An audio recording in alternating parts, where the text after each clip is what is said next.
أعوذ بالله من الشيطان الرجيم. بسم الله الرحمن الرحيم. السلام علیکم ورحمۃ اللہ وبرکاتہ۔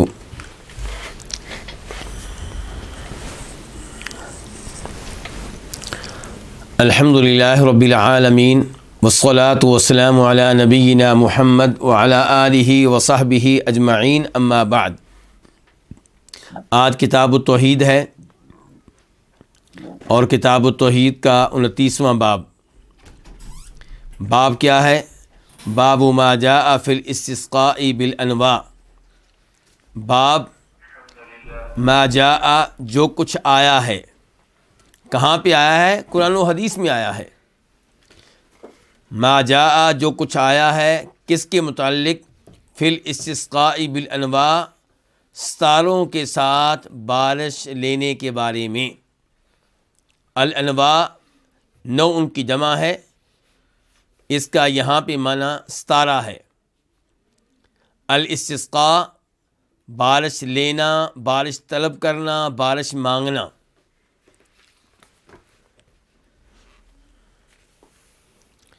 ستاروں کے ساتھ بارش لینا، ستاروں کے ذریعے بارش طلب کرنا، اس کا معنی و مفہوم کیا ہے؟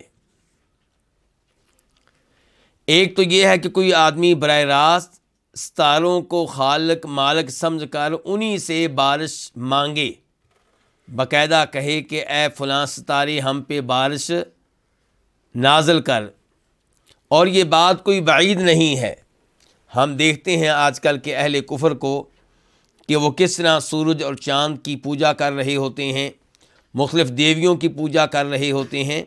تو اس لحاظ سے کوئی بعید نہیں کہ کوئی انسان ستاروں سے براہ راست بارش مانگے اور بارش کے لیے ان کو پکارے، تو یہ کیا ہوگا؟ یہ شرک اکبر ہوگا۔ دوسرے نمبر پہ یہ ہے کہ ستارے سے براہ راست بارش مانگی نہیں گئی، لیکن بارش کی نسبت ستارے کی طرف کی گئی ہے کہ فلاں ستارے نے یہ بارش نازل کی ہے، یعنی کہ وہی بارش نازل کرتا ہے، وہی بارش اتارتا ہے، وہی بارش کا خالق اور موجد ہے۔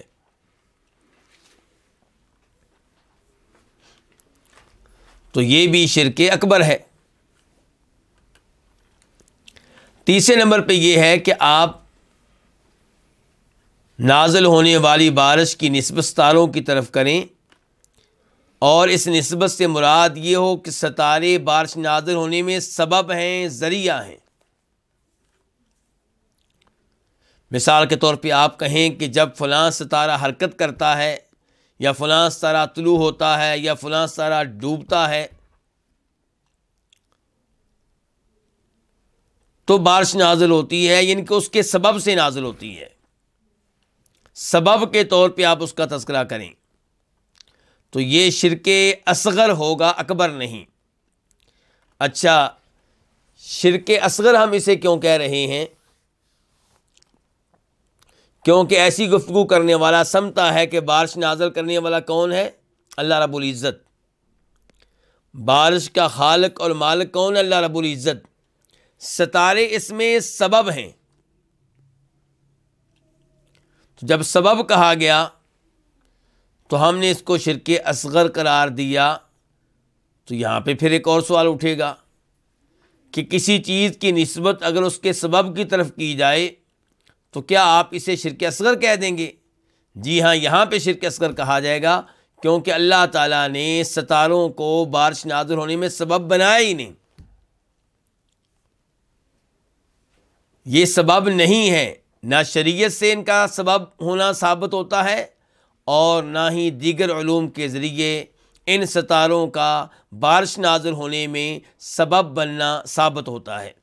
تو آپ اس چیز کو سبب قرار دے رہے ہیں بارش نازل ہونے میں جو سبب نہیں ہے۔ اور چوتھے نمبر پہ یہ ہے کہ آپ کہیں کہ مطرنا فی نوع کذا و کذا، کہ فلاں ستارے کے وقت ہم پہ بارش نازل ہوئی، یہ کہ جب فلاں ستارہ طلوع ہوا تب بارش نازل ہوئی، اس کی وجہ سے نہیں، لیکن وقت وہ تھا، یا فلاں ستارہ غروب ہوا تب بارش نازل ہوئی۔ آپ یہ نہیں کہہ لیں کہ وہ سبب بنا بارش نازل ہونے میں، لیکن آپ بتا رہے ہیں کہ جب وہ غروب ہوا یا طلوع ہوا تب بارش نازل ہوئی، آپ بارش نازل ہونے کا وقت بتا رہے ہیں، علامت بتا رہے ہیں۔ تو علامت کے طور پہ اگر آپ ستارے کا تذکرہ کرتے ہیں تو انشاءاللہ یہ جائز ہے، اس میں کوئی حرج نہیں ہے۔ جیسے آپ کہتے ہیں کہ فلاں موسم میں بارشیں زیادہ نازل ہوتی ہیں اور فلاں موسم میں بارشیں نازل نہیں ہوتی، فلاں مہینے میں بارشیں بہت آتی ہیں، تو اسی لحاظ سے اگر آپ ستاروں کا تذکرہ کرتے ہیں تو پھر اس میں کوئی حرج نہیں ہے۔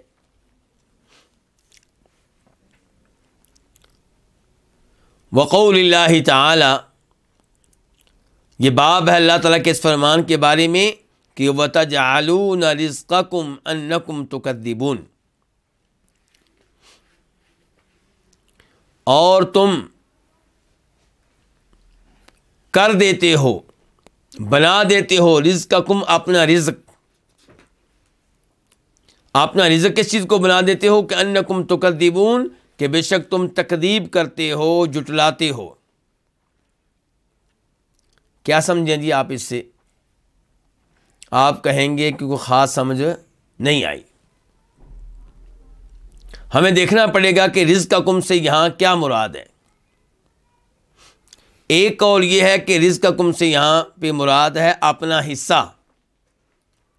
کس میں سے اپنا حصہ؟ قرآن کریم میں سے، کیونکہ اس آیت سے پہلے کون سی آیت ہے؟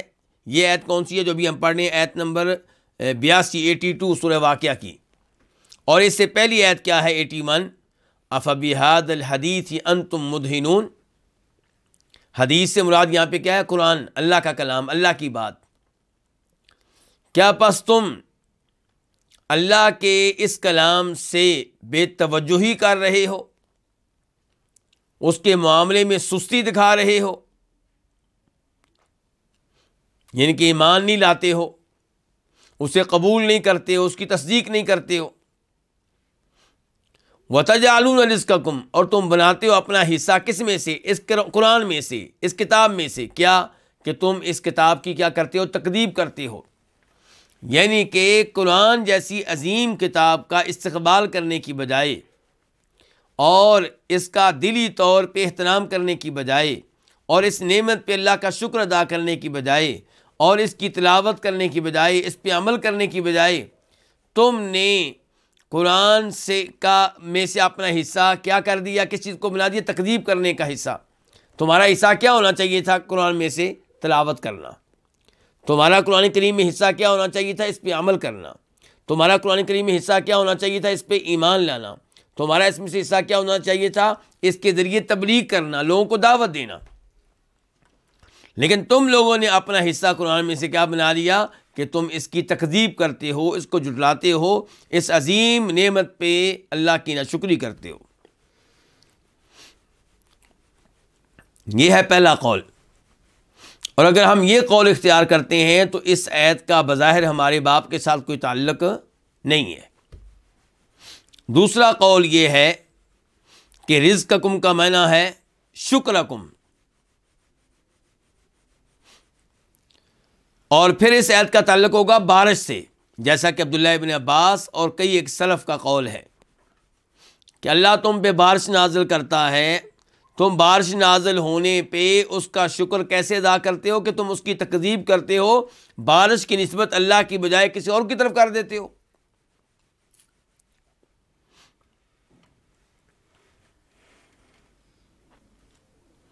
وَتَجْعَلُونَ، اور تم کر دیتے ہو، بنا دیتے ہو رزقکم، اپنا رزق، یعنی کہ اپنا شکر کس چیز پہ؟ نعمت بارش پہ۔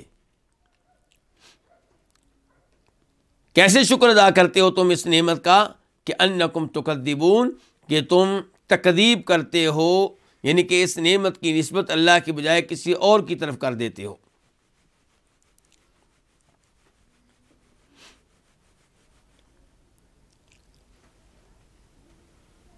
تو اس ایسے پتہ چلا کہ بارش کی نسبت اللہ رب العزت کی طرف کرنی چاہیے، غیر اللہ کی طرف نہیں کرنی چاہیے۔ اگر تو آپ اللہ کے علاوہ کسی اور کی طرف بارش کی نسبت کرتے ہیں، ستارے کی طرف، اور یہ نسبت ایجاد کی ہے، خلق کی ہے کہ ستارہ ہی بارش نازل کرتا ہے، وہی بارش کا خالق ہے، تو پھر شرک اکبر ہے۔ اور اگر نسبت یہ ہے کہ ستارہ سبب ہے تو پھر شرک اصغر ہے۔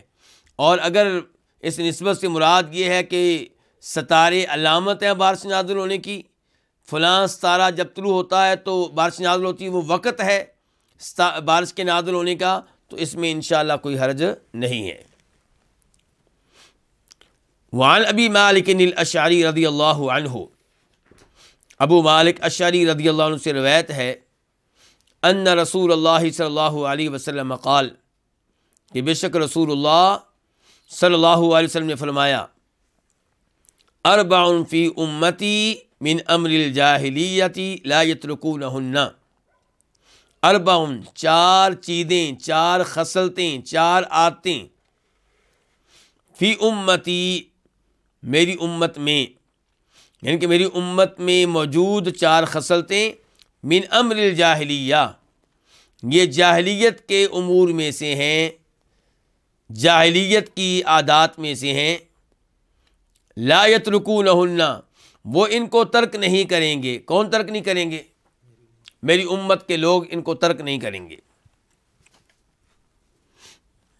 اچھا، ایک تو سوال یہاں پہ یہ ہوگا کہ امت سے مراد یہاں پہ کون سی امت ہے؟ امت اسلام یا امت کفر؟ یہاں پہ امت سے مراد امت دعوت ہے یا امت اجابت؟ تو مراد یہاں پہ امت اجابت ہے، یعنی کہ وہ لوگ جنہوں نے میرا کلمہ پڑھا، میرے دین کو قبول کیا، ان میں کئی ایسے لوگ ہوں گے جو یہ چار عادات ترک نہیں کریں گے۔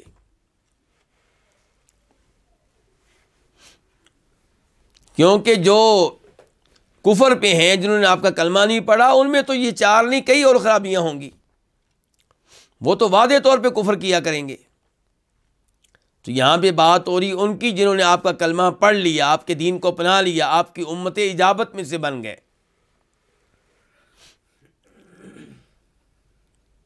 تو جاہلیت کے امور میں سے کتنی چیزیں آپ کی امت میں رہیں گی؟ چار۔ اس کا مطلب یہ کہ پانچویں کوئی چیز نہیں ہوگی۔ ایسے ہی ہے؟ نہیں، ایسا نہیں ہے۔ یہ چار چیزیں آپ نے یہاں پہ ذکر کی ہیں، ممکن ہے دیگر احادیث سے آپ کو دیگر کئی چیزیں مل جائیں۔ اسی لیے یہی امام جن کی کتاب ہم پڑھ رہے ہیں، کیا نام ہے جی ان کا؟ امام محمد بن عبد الوہاب رحمہ اللہ، ان کی باقاعدہ کتاب ہے۔ کس موضوع کے اوپر؟ مسائل الجاہلیہ، یعنی کہ جاہلیت کے امور جو امت اسلام میں موجود ہیں، جو مسلمانوں میں موجود ہیں، اور یا جن سے مسلمانوں کو بچنا چاہیے، وہ سب ایک کتاب میں جمع کر دیے ہیں امام محمد بن عبد الوہاب رحمہ اللہ نے۔ تو کہنے کا مطلب یہ ہے کہ جاہلیت کے امور صرف چار نہیں ہیں، لیکن ان میں سے چار یہ ہیں۔ تو میری امت میں چار خصلتیں ہیں، چار امور ہیں، من امر الجاہلیہ یہ جاہلیت کے امور میں سے ہیں۔ جاہلیت سے مراد زمانہ کفر۔ لا یترکونہن وہ ان کو ترک نہیں کریں گے۔ اس کا کیا مطلب ہے ان کو ترک نہیں کریں گے؟ یعنی کہ سارے مسلمان یہ کام کریں گے؟ نہیں، مراد یہ ہے کہ یہ کام آپ کی امت میں موجود رہیں گے۔ یہ ضروری نہیں کہ سارے یہ کام کرتے ہوں، کچھ لوگ رہیں گے۔ ہر زمانے میں کچھ نہ کچھ لوگ رہیں گے جن میں یہ عادات رہیں گی، جن میں یہ خصلتیں رہیں گی۔ یعنی کہ یہ چاروں کام مکمل طور پہ ختم ہو جائیں آپ کی امت میں سے، ایسا نہیں ہوگا۔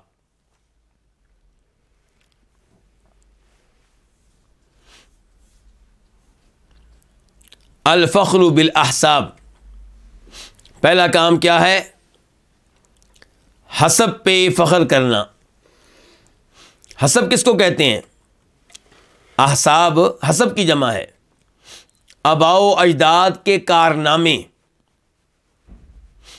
میرے والد صاحب نے یہ کیا، میرے دادا نے یہ کیا، میرے پردادا نے یہ کیا، فلاں لڑائی میں یہ کارنامہ سر انجام دیا، علمی لحاظ سے یہ کیا۔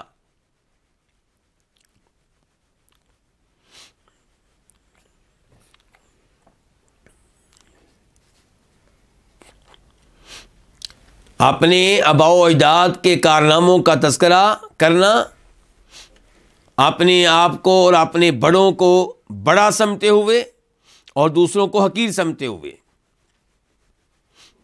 فخر کے مقابلے میں کیا ہوتا ہے؟ تواضع۔ فخر کے مقابلے میں کون سی خصلت ہوتی ہے؟ تواضع۔ تو شریعت ہم سے تواضع کا تقاضا کرتی ہے۔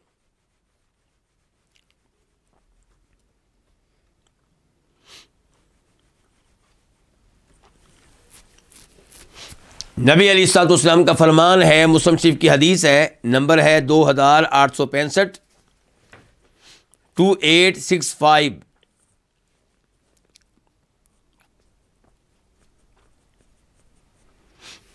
ان اللہ اوحی الیہ، اللہ نے میری طرف وحی کی ہے، ان تواضعوا، کہ تم تواضع اختیار کرو، عاجزی اختیار کرو، انکساری اختیار کرو، حتی لا یفخر احد علی احد، حتیٰ کہ کوئی بھی کسی پہ فخر نہ کرے۔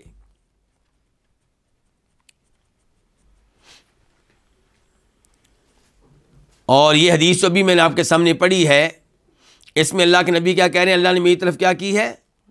وحی کی ہے۔ پتہ چلا کہ وحی صرف قرآن کا نام نہیں ہے، نبی علیہ السلام کی احادیث بھی وحی ہیں۔ وما ينطق عن الهوى ان هو الا وحی یوحى، خود قرآن بتا رہا ہے کہ نبی علیہ السلام کی وہ گفتگو جو قرآن کے علاوہ ہے وہ بھی کیا ہے؟ وحی ہے۔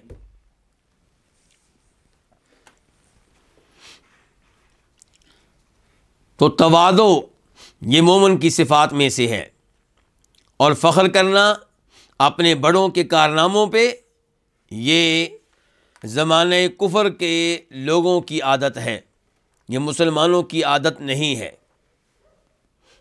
والطعن فی الانساب،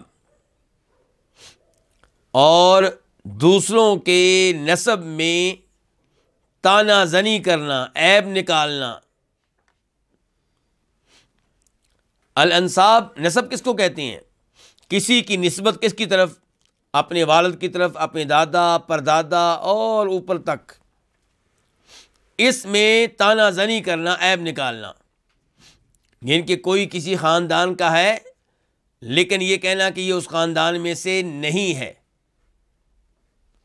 ہاں اگر کہیں پہ یہ حقیقت ہے تو الگ معاملہ ہے، لیکن بلا وجہ دوسروں کے نسب پہ طعنہ زنی کرنا تو یہ بھی زمانہ جاہلیت کے لوگوں کی عادات میں سے ہے۔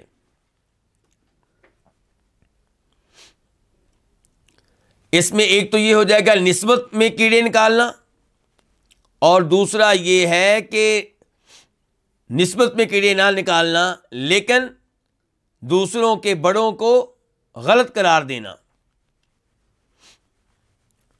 ان کے اپنوں کے کیا بیان کیے تھے؟ کارنامے، اور ان کی باری آ رہی ہے تو کیا؟ ان کی مذمت کرنا، ان کے جرائم بیان کرنا۔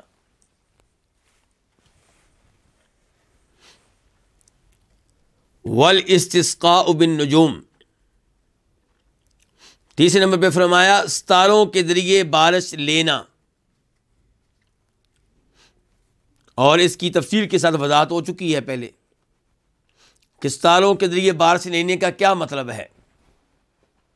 اگر اس سے مراد یہ ہے کہ ستاروں کو مؤثر مانا جا رہا ہے، موجد مانا جا رہا ہے بارش کا، تو پھر یہ شرک اکبر ہے، کفر اکبر ہے، اور اگر سبب مانا جا رہا ہے تو پھر یہ کفر اصغر ہے، اور اگر علامت مانا جا رہا ہے تو اس میں کوئی حرج نہیں ہے۔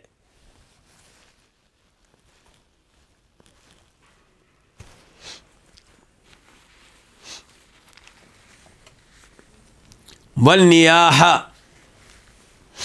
چوتھی خصلت، چوتھی عادت، وہ کیا ہے؟ نوحہ کرنا، بین کرنا۔ نوحہ کسے کہتے ہیں؟ جب مصیبت آئے تو مصیبت آنے پہ اونچی اونچی آواز سے چیخنا، چلانا، رونا، گریبان پھاڑ لینا، بالوں کو اور چہرے کو نوچنا، یہ کیا ہے؟ نوحہ ہے۔ مصیبت آنے پہ ہر انسان پریشان ہوتا ہے، تو پریشانی ممنوع نہیں ہے، فوتگی پہ رونا آئے ممنوع نہیں ہے، آنکھوں سے آنسو نکلیں گناہ نہیں ہے، اور اگر ہلکی پھلکی آواز میں رونا آ جائے جو روٹین کے مطابق آواز ہوتی ہے تو وہ بھی نوحہ نہیں ہے، لیکن چیخنا، چلانا، زور لگانا آواز نکالنے کے لیے، یہ کیا ہے؟ نوحہ ہے، اور اس کی مذمت ہے۔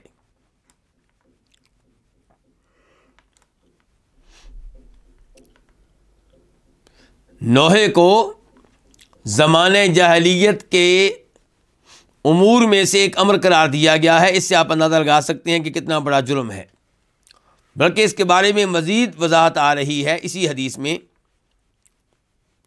وقال، اور آپ علیہ السلام نے فرمایا، النائحۃ، کہ نوحہ کرنے والی، اذا لم تتب، جب توبہ نہ کرے، قبل موتہا، اپنے فوت ہونے سے پہلے، تو تقام یوم القیامت، اسے قیامت کے روز کیا کیا جائے گا؟ کھڑا کیا جائے گا۔ وعلیہا سربال من قطران، جب کہ اس پہ قمیص ہوگی قطران کی۔ قطران آپ اس کا ترجمہ کر لیں رال یا بروزہ۔ اس کی مزید وضاحت کرتے ہیں، ودرع، اور کرتا ہوگا من جرب، خارش کا۔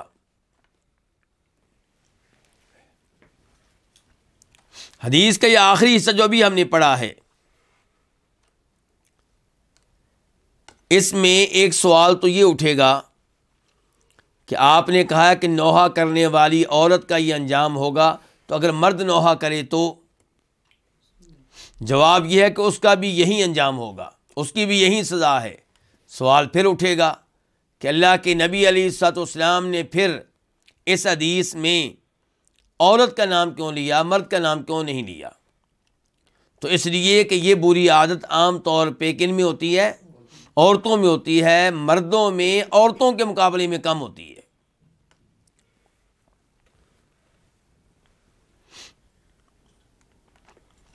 نوحہ کرنے والی اگر فوت ہونے سے پہلے توبہ نہ کرے تو اسے یہ سزا ملے گی۔ اس کا مطلب یہ کہ اگر توبہ کر لے تو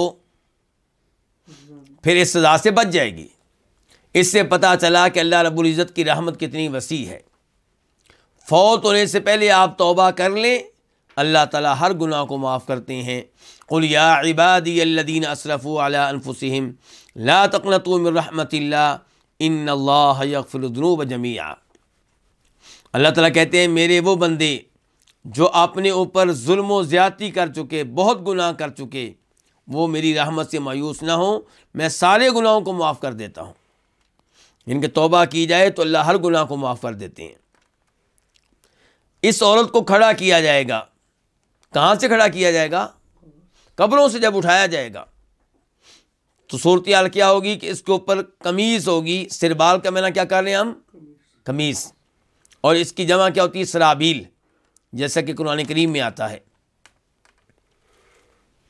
اور قطران، قطران قطر سے ہے۔ قطر کس کو کہتے ہیں؟ ٹپکنا۔ تو وہ چیزیں جو ٹپکنے والی ہیں، یعنی کہ جامد نہیں بلکہ کیا ہے؟ مایا ہے، اور وہ ایسی ہیں کہ ان سے آگ لگتی ہے، شعلہ پذیر ہیں، انہیں کیا کہا جاتا ہے؟ قطران۔ ان میں سے ایک کیا ہے؟ رال۔ رال کس کو کہتے ہیں؟ چیڑ یا دیار کے درختوں پہ جو گوند لگتی ہے اس کو کیا کہتے ہیں؟ اس کو رال کہتے ہیں۔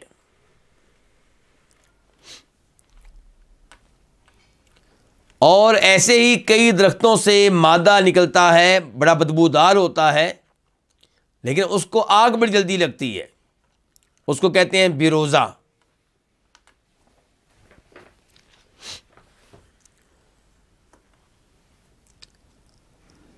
تو مراد یہ ہے کہ اس عورت کو جو قمیض پہنائی جائے گی وہ ایسی ہوگی جو آگ کو بڑی جلدی قبول کرتی ہے، اس قمیض کی وجہ سے آگ شعلے مارے گی۔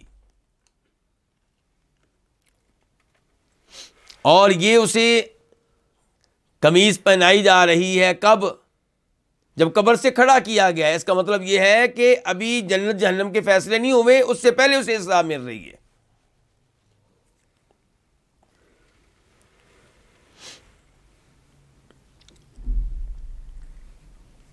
وَدِرْعٌ مِّن جَرَبٍ، اور خارج کا کرتا۔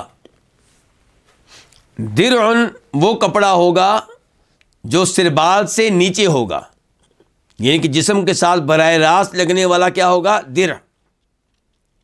اور درع پوری آپ کو پتہ قمیض کو کہتے ہیں، لمبی۔ تو یہ کس کی ہوگی؟ خارج کی۔ کیا مطلب؟ اس کی وجہ سے خارج لگے گی۔ آج دنیا میں خارج لگ جائے تو برداشت کرنا کیا ہو جاتا ہے؟ مشکل ہو جاتا ہے۔ اور یہ باقاعدہ قمیض پہنا دی گئی ہے، کرتا پہنا دیا گیا، کس کا؟ خارج کا۔ اور آج خارج میں لگتی ہے کہاں؟ کسی کسی جگہ، چہرے پہ عام طور پہ نہیں ہوتی، جسم کے کئی اور حصوں پہ خارج نہیں ہوتی، کسی ایک حصے پہ لگ جاتی ہے۔ لیکن یہاں پہ کیا ہے؟ پوری قمیض پہنا دی گئی ہے۔ اس کا مطلب یہ ہے کہ پورا جسم ہی خارج کی زد میں ہوگا۔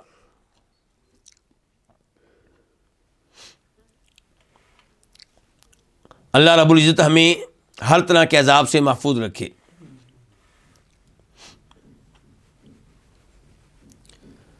تو اس حدیث کا جو بھی ہم نے پڑھی ہے، جس کے راوی ابو مالک اشعری تھے، اس کا ہمارے باب سے کیا تعلق ہے؟ اس میں کیا ہے؟ والاستسقاء بالنجوم، کہ ستاروں کے ذریعے بارش لینا، یا ستاروں کو بارش میں سبب گرداننا سمجھنا۔ اس کے بعد کہتے ہیں امام محمد بن عبد الوہاب رحمہ اللہ، وَلَهُمَا عَنْ زَيْدِ بْنِ خالد رضی اللہ عنہ قال، اور انہی کی روایت میں ہے، کن کی؟ بخاری اور مسلم کی، انہی کے ہاں ہے، اور وہ روایت کرتے ہیں کس سے؟ زید بن خالد جوہنی رضی اللہ عنہ سے۔ وہ کہتے ہیں صلی لنا رسول اللہ صلی اللہ علیہ وسلم، ہمیں نماز پڑھائی کس نے؟ اللہ کے رسول علیہ الصلوۃ والسلام نے۔ کون سی نماز؟ صلاۃ الصبح، صبح کی نماز۔ کہاں پہ؟ بالحدیبیہ، حدیبیہ مقام پہ۔ حدیبیہ بھی اس کو پڑھ سکتی ہیں، اور حدیبیہ بھی، یعنی کہ یا کے اوپر شد بھی پڑھ سکتے ہیں اور شد کے بغیر بھی۔ کچھ لوگوں نے شد کے ساتھ پڑھا ہے، کچھ نے شد کے بغیر۔ محدثین عام طور پہ شد کے ساتھ پڑھتے ہیں۔ یہ حدیبیہ کہاں پہ ہے؟ مدینہ میں ہے کہ مکہ میں؟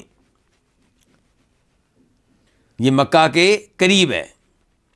یہ وہی جگہ ہے جہاں پہ ٹھہرے تھے نبی علیہ الصلوۃ والسلام اور آپ کے صحابہ کرام۔ کب؟ جی علماء کرام بتائیں نا، کوئی مدد کریں آپ لوگ۔ یعنی کہ جب عمرہ کرنے گئے تھے آپ، مکہ سے مدینہ آئے ہوئے آپ کو 6 سال ہو چکے تھے۔ بہت دل چاہتا تھا کہ مکہ جاؤں اور وہاں پہ طواف کروں، عمرہ کروں، لیکن حالات ایسے تھے کہ نہیں جا سکتے تھے۔ جنگیں ہو رہی تھی مکہ والوں سے، کبھی غزوہ بدر، کبھی غزوہ احد، کبھی غزوہ احزاب۔ لیکن غزوہ احزاب کے بعد سن 6 ہجری میں آپ کو خواب آیا کہ آپ وہاں کیا کر رہے ہیں؟ بیت اللہ کا طواف کر رہے ہیں۔ تو صحابہ کرام کو لے کر نکلے۔ کتنے صحابہ کرام آپ کے ساتھ تھے؟ 1400۔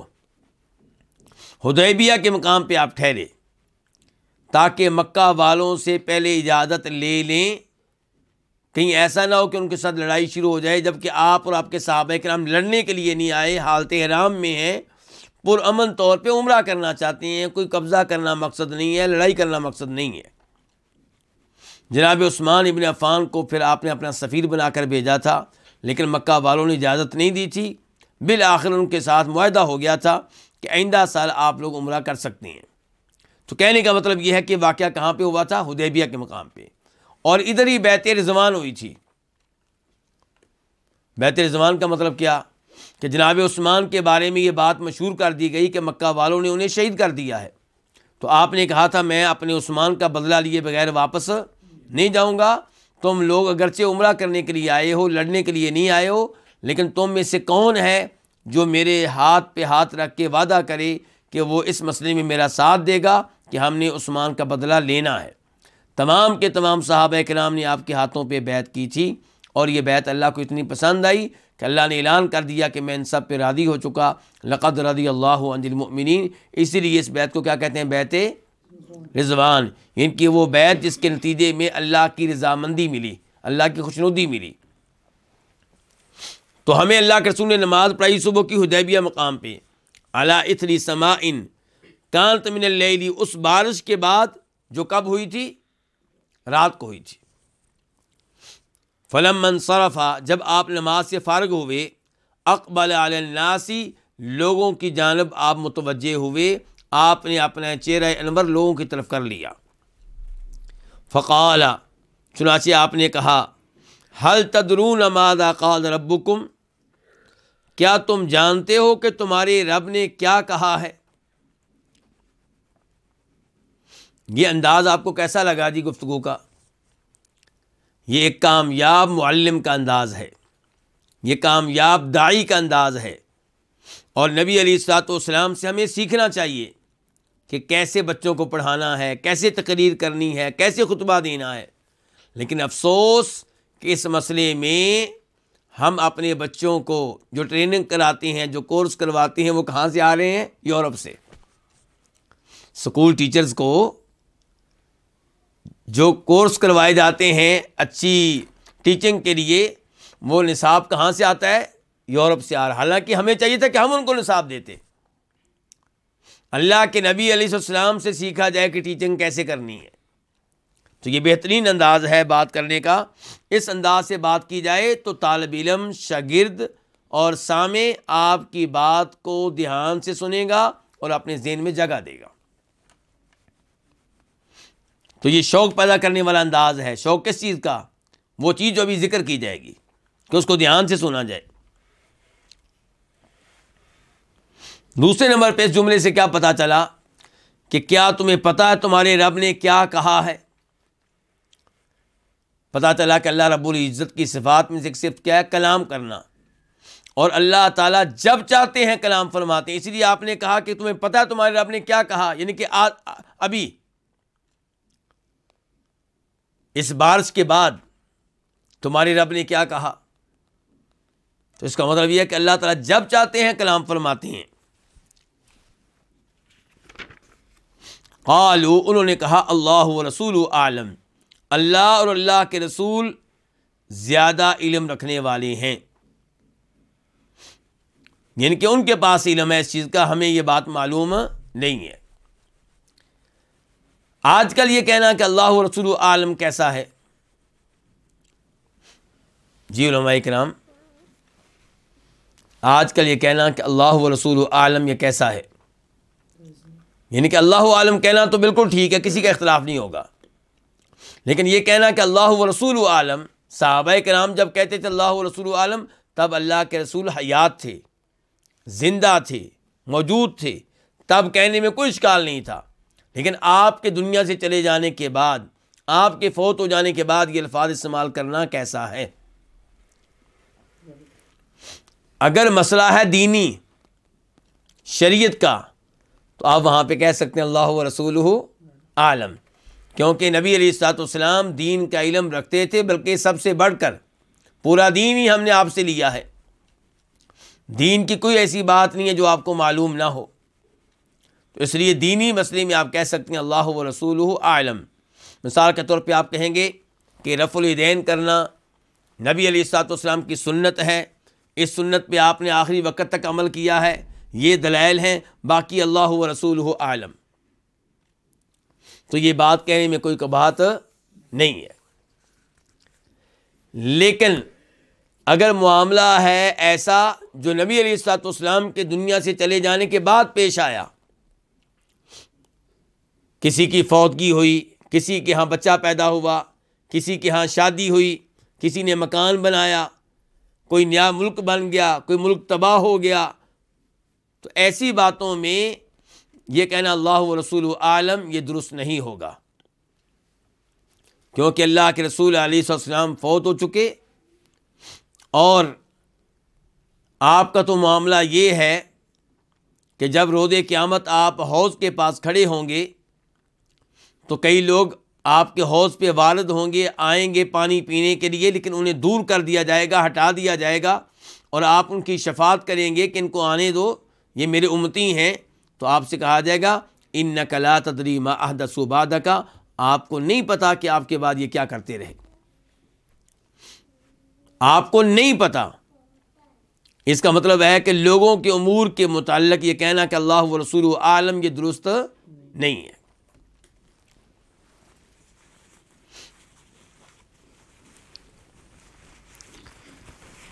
قال، یہ قال سے مراد کون ہے جی؟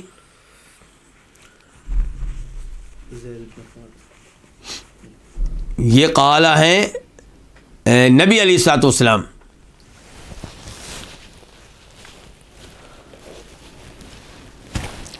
یہاں پہ دو قال جمع ہو گئے ہیں، پہلے قال سے مراد کون ہے؟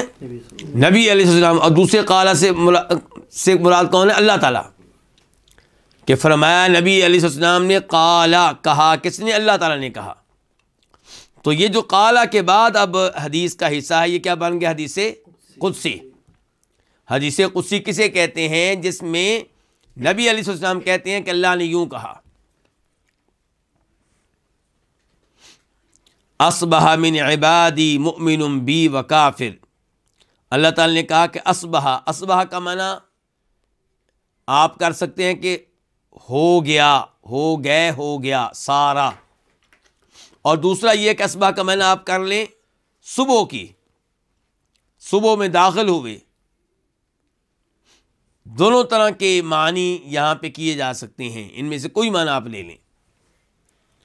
تو اصبح من عبادی مؤمن بی، میرے بندوں میں سے ایک گروہ نے صبح کی مجھ پر ایمان لانے والے بن کر،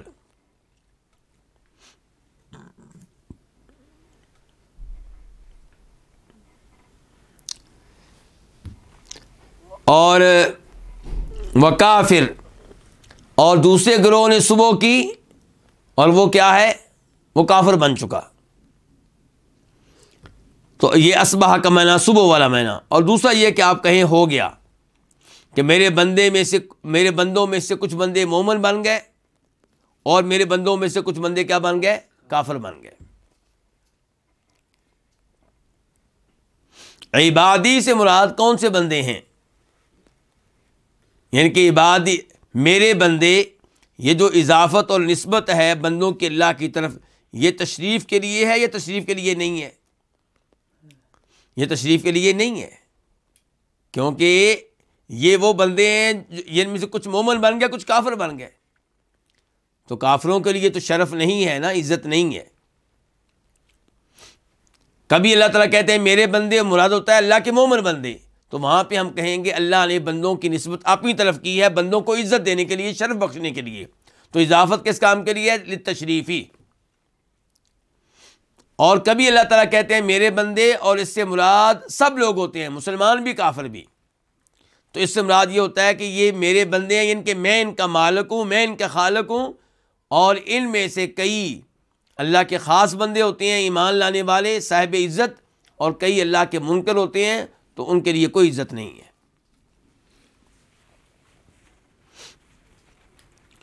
تو میرے بندوں میں سے کچھ ہو گیا مجھ پہ ایمان لانے والے اور کچھ کفر کرنے والے۔ فَأَمَّا مَنْ قَالَ، رہا وہ شخص جس نے کہا مطرنا بفضل اللہ ورحمتہ، ہم پہ بارش برسی ہے اللہ کے فضل سے اور اللہ کی رحمت سے، فَذَلِكَ مُؤْمِنٌ بِي، تو یہ ہے مجھ پہ ایمان لانے والا، کافر بالکوكب، ستارے کا انکار کرنے والا، ستارے کے ساتھ کفر کرنے والا۔ مجھ پہ ایمان لانے والا کیا مطلب؟ جن کے بارش کی نسبت اس نے میری طرف کر دی ہے، یہ بات مان لیا ہے کہ بارش نازل کرنے والا میں ہوں، اس نے میرا یہ فرمان مان لیا ہے کہ وَهُوَ الَّذِي يُنَزِّلُ الْغَيْثَ مِن بَعْدِ مَا قَنَطُوا وَيَنشُرُ رَحْمَتَهُ، وہی ہے جو بارش کو نازل کرتا ہے جب کہ لوگ مایوس ہو چکے ہوتے ہیں۔ سورہ شورى آیت نمبر 28 اور کافر بالکوكب، ستارے کے ساتھ یہ کفر کرنے والا ہے۔ کیسے؟ کیا ستارے نے کہا ہے کہ بارش میں نے نازل کی ہے؟ مراد یہ ہے کہ ستاروں کے تعلق سے جو عقیدہ مشرکین رکھتے ہیں اس عقیدے کا اس نے انکار کر دیا ہے. تو ستاروں کے بارے میں اس نے اس عقیدے کا انکار کر دیا کہ وہ بارش نازل کرنے والے ہیں. ستاروں کے بارے میں اس نے اس عقیدے کا انکار کر دیا کہ ستارے بارش نازل ہونے میں سبب ہیں. وَأَمَّا مَنْ قَالَ مُطِرْنَا بِنَوْءِ كَذَا وَكَذَا، رہا وہ شخص جس نے یہ کہا کہ ہم پہ بارش اتری ہے فلاں فلاں ستارے کے سبب سے، فَذَلِكَ كَافِرٌ بِي، تو یہ ہے میرے ساتھ کفر کرنے والا، ستارے پہ ایمان لانے والا. اور اس جملے کی وضاحت پہلے ہو چکی ہے، مطرنا بنوء کذا وکذا، کہ ہم پہ بارش نازل ہوئی ہے فلاں فلاں ستارے کے ساتھ. اگر اس سے مراد یہ ہے کہ وہ ستارہ جو ہے خود بارش نازل کرنے والا ہے، پھر کیا ہوگا؟ شرک اکبر. اور اگر اس کو سبب بنایا جا رہا تو شرک اصغر. اس حدیث کو امام بخاری نے روایت کیا، نمبر ہے 846 846، اور امام مسلم نے نمبر ہے 7171.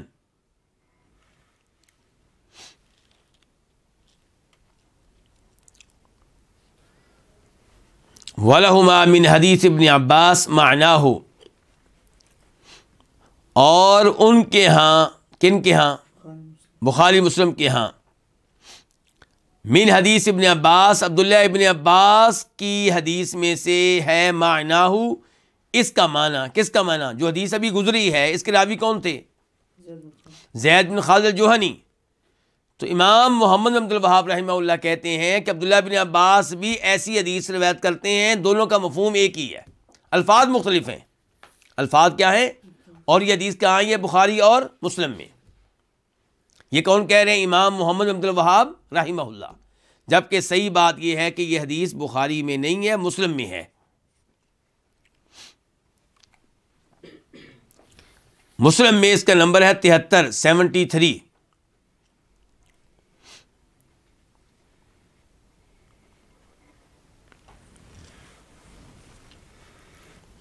البتہ بخاری شریف میں یہ آیا ہے کہ وَتَجْعَلُونَ رِزْقَكُمْ أَنَّكُمْ تُكَذِّبُونَ، رزقکم کا معنی بیان کیا عبداللہ بن عباس نے شکرکم. یہ بخاری میں آیا ہے، اور وہ بھی بطور معلق، حدیث نمبر 1038 سے پہلے، 1038 سے پہلے. اب ہم آتے ہیں عبداللہ بن عباس کی حدیث کی طرف، اور وہ بالکل ایسے ہی ہے جیسے وہ حدیث ہے جو ابھی ہم نے پڑھی ہے، معنی و مفہوم کے لحاظ سے، الفاظ کے لحاظ سے مختلف ہے. البتہ اس حدیث میں کچھ اضافہ ہے. کس حدیث میں؟ عبداللہ بن عباس کی حدیث میں. وفی، اس میں یہ ہے کہ قال بعضهم، ان میں سے کچھ نے کہا. کن میں سے کچھ نے؟ لوگوں میں سے کچھ نے. ان کے بارش رات کو اتری اور کچھ مومن بن گئے بندے، کچھ کافر ہو گئے. ان میں سے کچھ نے کہا لقد صدق نوء کذا وکذا، فلاں فلاں ستارہ سچا نکلا، فلاں فلاں ستارے نے سچا کر دکھایا. یعنی کہ فلاں فلاں ستارے نے بارش نازل کی ہم پہ، تو ہمارا جو اس کے اوپر یقین تھا وہ درست نکلا، ہمارا جو اس پہ بھروسہ تھا وہ ٹھیک نکلا. اس نے خود بارش نازل کی، یہ ہو جائے گا شرک اکبر. یا وہ بارش نازل کرنے میں سبب بنا، یہ کیا ہو جائے گا؟ شرک اصغر. فانزل اللہ هذه الآیہ، تو تب اللہ تعالی نے یہ آیت نازل کی. کون سی؟ فلا اقسم بمواقع النجوم وانہ لقسم لو تعلمون عظیم انہ لقرآن کریم فی کتاب مکنون لا یمسہ الا المطہرون تنزیل من رب العالمین. یہ کون سی صورت ہے جی؟ سورہ واقعہ. تو عبداللہ بن عباس نے اس موقع پہ یہ آیتیں پڑھی ہیں اور کہتے ہیں کہ اللہ نے یہ آیت نازل کی. کیا ترجمہ ہے ان آیات کا؟ فلا اقسم بمواقع النجوم، نجوم کن کو کہتے ہیں جی؟ ستاروں کو. مواقع، موقع ان کی جمع، یہ کس کو کہتے ہیں؟ ستاروں کی منزلیں. ستاروں کی منزلیں. اقسم، میں قسم اٹھاتا ہوں. اور لا کا معنی کیا ہو جائے گا؟ یعنی کہ لا کا معنی ہوگا کہ نہیں، یہ بات نہیں ہے، میں قسم اٹھاتا ہوں. تو لا نہیں نہیں، آگے کیا؟ اقسم بمواقع النجوم، میں قسم اٹھاتا ہوں ستاروں کی منزلوں کی. تو غیر اللہ کی قسم اٹھانی جائز ہے جی؟ ستاروں کی اللہ تعالیٰ کے لیے جائز ہے. اللہ جس چیز کی چاہیں قسم اٹھائیں، اور میں اور آپ مخلوقات صرف قسم اٹھائیں گے اللہ تعالیٰ کی، اللہ کے ناموں کی یا اللہ کی صفات کی. وَإِنَّهُ لَقَسَمٌ لَوْ تَعْلَمُونَ عَظِيمٌ، اور بے شک یہ لَقَسَمٌ عظیم، البتہ عظیم قسم ہے، لو تعلمون، اگر تمہیں معلوم ہو جائے تو. یہ بڑی عظیم قسم ہے جو میں نے اٹھائی ہے، اگر تمہیں معلوم ہو جائے تو. قسم کس بات پہ ہے جی؟ انہ لقرآن کریم، کہ بے شک یہ البتہ قرآن کریم ہے. کریم کا مطلب کیا ہوگا؟ شاندار. قرآن جس کو پڑھا جائے، بہت زیادہ پڑھا جائے، یعنی کہ یہ کتاب جو ہے بہت پڑھی جانے والی کتاب ہے. کریم، بڑی شاندار کتاب ہے. کس کے بارے میں کہا جا رہا ہے؟ قرآن کریم کے بارے میں. یہ قرآن کہاں پہ ہے؟ فی کتاب مکنون، ایک چھپی ہوئی کتاب میں، چھپائی گئی کتاب میں. مراد کیا ہے؟ لوح محفوظ. بل ہوا قرآن مجید فی لوح، قرآن مجید کہاں پہ ہے؟ لوح محفوظ میں ہے. تو یہ قرآن کریم فی کتاب مکنون، چھپائی گئی کتاب میں، لوح محفوظ میں ہے. وہاں سے آ رہا ہے، وہاں پہ اس کو محفوظ رکھا گیا ہے، اس تک شیطانوں کی پہنچ نہیں ہے. لا یمسہ الا المطہرون، اس کو نہیں مس کرتے، اس کو نہیں ہاتھ لگاتے مگر پاک کیے ہوئے. وہ کون؟ فرشتے. یعنی کہ قرآن کریم تک شیطان نہیں پہنچ سکتے، انسان نہیں پہنچ سکتے. یہ بڑی محفوظ جگہ پہ ہے. وہاں پہنچ جائے تو کن کی؟ اللہ کے معصوم اور پاک باز فرشتوں کی، جو خیانت کرنے والے نہیں ہیں، جو گناہ کرنے والے نہیں ہیں. تنزیل رب العالمین، یہ اتارا گیا ہے رب العالمین کی طرف سے. افبہذا الحدیث انتم مدہنون، کیا پس اس کلام کے بارے میں، اس کے تعلق سے تم مدہنون، بے توجہی کرنے والے ہو، سستی کرنے والے ہو، ایمان لانے میں جلدی نہیں کر رہے ہو. وَتَجْعَلُونَ رِزْقَكُمْ، اور تم بناتے ہو اپنا رزق، اپنا شکر. بارش نازل ہو تو تم اپنا شکر کس کو بناتے ہو؟ کہ تم تکذیب کرتے ہو، جھٹلاتے ہو. تو عبداللہ ابن عباس کہتے ہیں کہ یہ آیتیں اس موقع پہ نازل ہوئیں. تو عبداللہ ابن عباس کی اس تفسیر کے مطابق، اس حدیث کے مطابق، پھر رزقکم کی مناسبت کس سے ہوگی؟ بارش سے ہوگی، کیونکہ بارش نازل ہونے کے بعد یہ آیتیں آپ نے پڑھی ہیں. اور یہاں پہ یہ بتا دیا جائے کہ صحیح بات یہ ہے کہ اس موقع پہ جو آیت نازل ہوئی ہے وہ یہی ایک ہے، وَتَجْعَلُونَ رِزْقَكُمْ أَنَّكُمْ تُكَذِّبُونَ. اور باقی آیتیں عبداللہ ابن عباس نے اس لیے پڑھی ہیں کہ ان کا آپس میں تعلق ہے.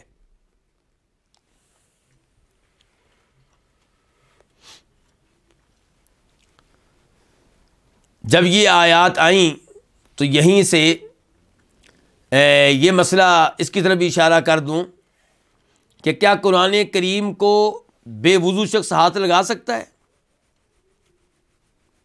کیوں جی شیخ عبداللہ؟ شیخ عبداللہ نے جس ادارے میں تعلیم دی ہے وہاں کے مطابق تو ہاتھ نہیں لگا سکتے. حالانکہ جہاں تک مجھے یاد پڑتا ہے خود امام ابو حنیفہ رحمہ اللہ کا یہ فتویٰ ہے کہ بے وضو شخص قرآن کریم کو تلاوت کر سکتا ہے اور شاید ہاتھ بھی لگا سکتا ہے. میں نے ذرا فوری طور پہ ان کا قول ابھی دیکھا نہیں ہے، لیکن جہاں تک مجھے پرانی معلومات ہیں تو وہ یہ ہے. بہرحال جو لوگ کہتے ہیں کہ قرآن کریم کو بے وضو شخص ہاتھ نہیں لگا سکتا، حیضہ عورت بالکل ہاتھ نہیں لگا سکتی، جو شخص حالت جنابت میں ہے وہ بھی ہاتھ نہیں لگا سکتا، ان کے دلائل میں سے مضبوط ترین دلیل یہی آیت ہے کہ اللہ نے کہا لا یمسہ، اس کو نہیں ہاتھ لگاتے مگر کون؟ پاک. بھی ہماری گزارش یہ ہے کہ پہلی بات یہ ہے کہ یہ بات ہو رہی ہے کس کی؟ لوح محفوظ کی. اور ہاتھ لگانے والے کون ہیں؟ فرشتے. یہ نہیں کہا گیا کہ فرشتے وضو کر کے ہاتھ لگاتے ہیں یا غسل کر کے ہاتھ لگاتے ہیں، بلکہ مراد یہ ہے کہ وہ فرشتے ہاتھ لگاتے ہیں جو ہمیشہ ہمیشہ کے لیے پاک ہیں گناہوں سے، جو نہ شرک کرنے والے، نہ خیانت کرنے والے، نہ اللہ کے احکام کی نافرمانیاں کرنے والے. یہ مراد ہے یہاں پہ. اس کا ہمارے فقہی مسئلے سے کوئی تعلق واسطہ نہیں ہے. اور صحیح اور راجح موقف انشاءاللہ وہ ہے جو شیخ البانی رحمہ اللہ نے اختیار کیا ہے اور دیگر کئی ائمہ نے اختیار کیا ہے کہ وہ عورت جو حیض کی حالت میں ہے قرآن کریم کو ہاتھ لگا سکتی ہے.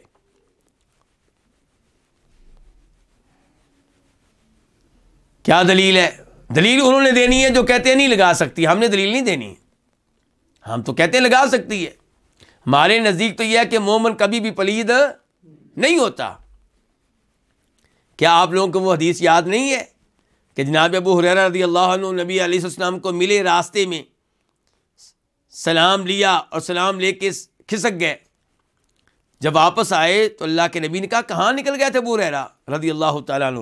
کہنے لگے اللہ کے رسول میرے اوپر غسل واجب تھا تو میں پلید ہو گیا تھا تو اس لیے. فرمایا ان المؤمن لا ینجس، اور مومن پلید نہیں ہوتا. حالت جنابت والے کو آپ کیا کہہ رہے ہیں؟ مومن پلید نہیں ہوتا. تو آپ کہیں گے پھر غسل کیوں واجب ہے؟ بھئی وہ شریعت کا حکم ہے کہ جنابت ہوئی ہے، احتلام ہوا ہے تو غسل کرنا ہے، لیکن اس کا مطلب یہ نہیں ہے کہ وہ مومن پلید ہو گیا ہے. ہاں نماز نہیں پڑھ سکتا، یہ بات صحیح ہے. حیضہ عورت وہ بھی پلید نہیں ہے، وہ بھی مسلمان ہے نا، تو وہ بھی پلید نہیں ہے، وہ بھی پلید نہیں ہے. کیا آپ لوگوں کو وہ حدیث یاد نہیں ہے کہ اللہ کے نبی علیہ السلام نے کہا تھا سیدہ عائشہ سے کہ عائشہ مجھے مسجد سے وہ چٹائی پکڑا دو. سیدہ عائشہ فرمانے لگی اللہ کے رسول میں تو حیض کی حالت میں ہوں. فرمایا تیرا حیض تیرے ہاتھوں میں نہیں ہے.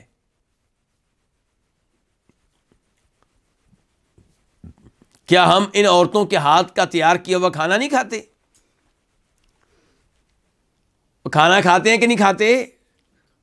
تو وہ پلید نہیں ہوا. تو کہنے کا مطلب یہ ہے کہ اگر ان کو آپ کہتے بھی ہیں کہ یہ ناپاک ہیں تو وہ حکمی طور پہ آپ کہیں گے، اور صحیح بات یہ کہ ناپاک نہیں، ناپاک مشرک ہوتا ہے. انما المشرکون نجس، مشرک جو ہیں وہ پلید ہیں، اور وہ بھی کس لحاظ سے پلید ہیں؟ تو عورتوں کا تیار کیا ہوا کھانا ہم کھاتے ہیں، وہ آٹا گوندتی ہیں تو اس میں ہاتھ ڈالتی ہیں اچھی طرح، تو وہ کھانا اور وہ آٹا اور وہ روٹی کیا ہوتی ہے؟ پاک رہتی ہے. تو اس سے آپ اندازہ لگا سکتے ہیں کہ عورتیں پلید نہیں ہیں. تو وہ تلاوت انشاءاللہ اس حالت میں کر سکتی ہیں. اگر وہ دستانہ پہن لیں تو اچھی بات ہے، لیکن اگر تلاوت اس لیے نہیں کرنی کہ دستانہ پہننا مشکل ہے تو پھر ہم کہتے ہیں دستانہ پہنے بغیر تلاوت کر لو.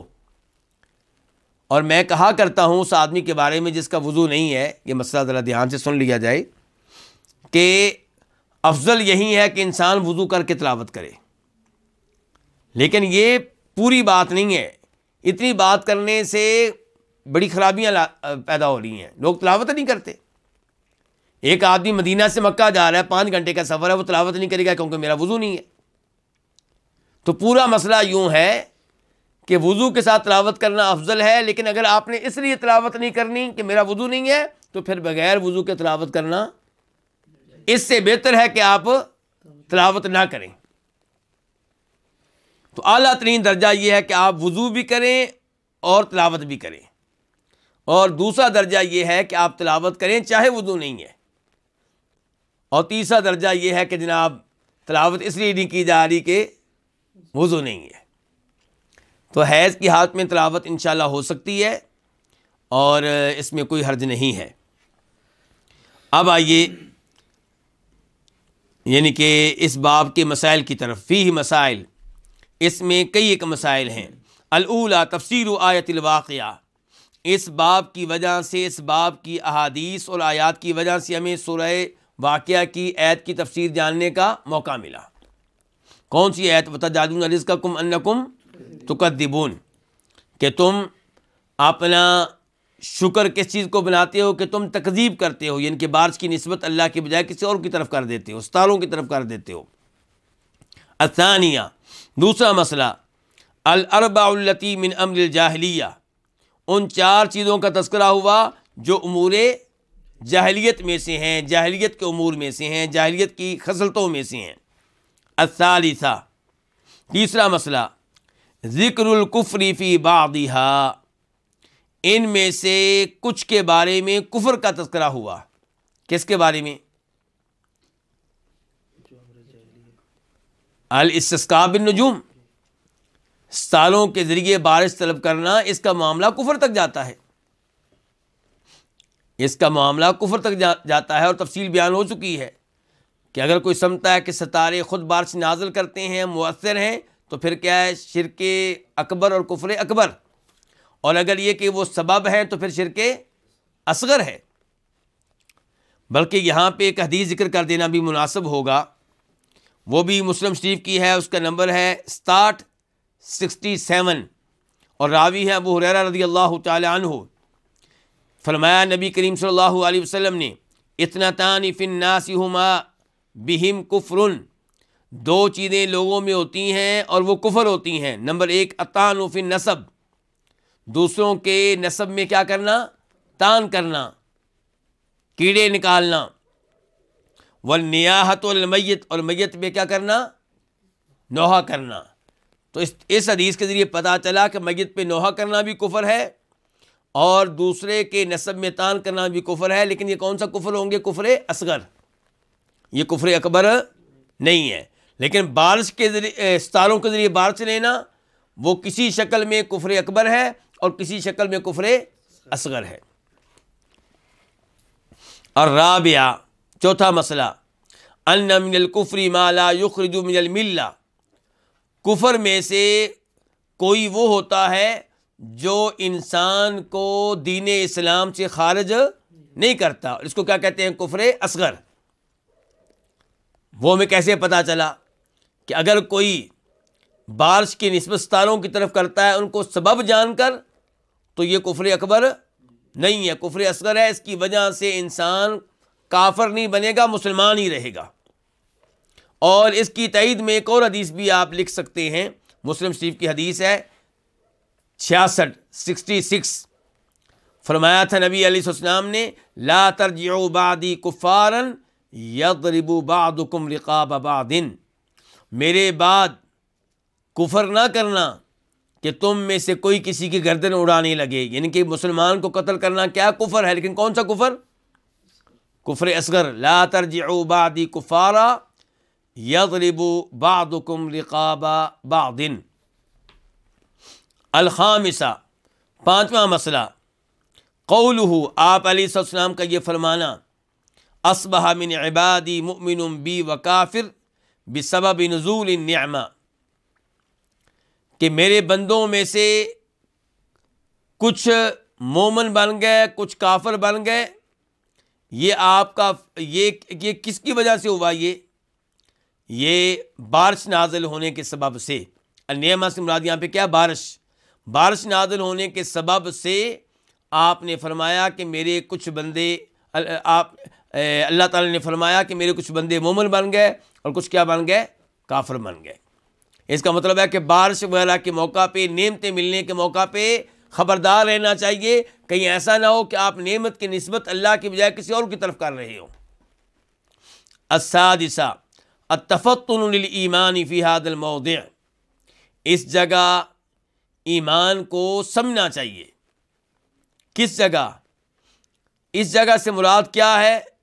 امید یہ ہے کہ اس سے مراد یہ ہے کہ جب بارش نازل ہو، جب بارش نازل ہو تو پھر ایمان کی فکر کریں، اپنے ایمان کو بچائیں، کہیں ایسا نہ ہو کہ آپ اپنے ایمان سے ہاتھ دھو بیٹھیں اور بارش کی نسبت کسی اور کی طرف کر بیٹھیں۔ السابعہ، التفطن للکفر فی ھذا الموضع، اس موقع پہ کفر کی طرف توجہ کرنی چاہیے، کفر کو سمجھنا چاہیے، یعنی کہ کہیں ایسا نہ ہو کہ آپ کفر کر بیٹھیں دھیان سے۔ الثامنہ، التفطن لقولہ لقد صدق نوع کذا وکذا، اس پہ غور کرنا چاہیے، اس کو سمجھنا چاہیے۔ کس کو؟ کہنے والے کے اس قول کو کہ لقد صدق نوع کدا وکدا، فلاں فلاں ستارہ صحیح نکلا، درست نکلا، سچا ثابت ہوا، یعنی کہ یہ الفاظ بھی کیا ہیں؟ خطرناک ہیں۔ اس میں تکذیب ہے اللہ رب العزت کی نعمت کی، نسبت ہے اللہ کی نعمت بارش کی کسی اور کی طرف، ستارے کی طرف۔ التاسعہ، نواں مسئلہ، اخراج العالم التعلیم للمسئلہ بالاستفہام عنہا، عالم دین اخراج نکالے، بیان کرے، کس چیز کو؟ التعلیم للمسئلہ، کسی مسئلے کی تعلیم کو۔ کوئی مسئلہ، کسی مسئلے کے بارے میں علم دینا چاہ رہا ہے، تو کسی مسئلے کے بارے میں علم کو عالم دین کیسے ظاہر کرے، کیسے نکالے؟ بالاستفہام عنہا، اس کے بارے میں سوال کر کے۔ اللہ کے نبی نے کیا کہا تھا؟ لقولہ، کیونکہ آپ نے کہا تھا تدرون ماذا قال ربکم، تمہیں پتا ہے تمہارے رب نے کیا کہا ہے۔ یہاں سے مسئلے کا آغاز کیا آپ نے، تو اس سے پتہ چلا کہ عالم دین جو ہے وہ کسی مسئلے کے بارے میں علم دینے کے معاملے کو کیسے ظاہر کرے؟ سوال کر کے، طالب علموں سے سوال کرے، مسجد میں بیٹھے لوگوں سے سوال کرے۔ العاشرہ، 10واں مسئلہ، وعید النائحہ، نوحہ کرنے والے کے لیے، نوحہ کرنے والی کے لیے وعید، وارننگ، بڑی خطرناک وارننگ آئی ہے کہ اسے خارج کیا کرتا اور اسے قمیض پہنائی جائے گی، کس چیز کی؟ رال کی، گوند کی، جو درختوں سے حاصل کی جاتی ہے، جس کو بڑی جلدی آگ پکڑ لیتی ہے۔ اللہ رب العزت سے دعا ہے کہ اللہ تعالی ہمیں اپنے ایمان اور اپنے عقیدے کی حفاظت کرنے کی توفیق عنایت فرمائے اور ایسے امور سے محفوظ رکھے جو ہمارے دین، اسلام اور ایمان کے لیے خطرہ ہیں۔ وصلی اللہ تعالی علی نبینا محمد وعلی آلہ وصحبہ اجمعین۔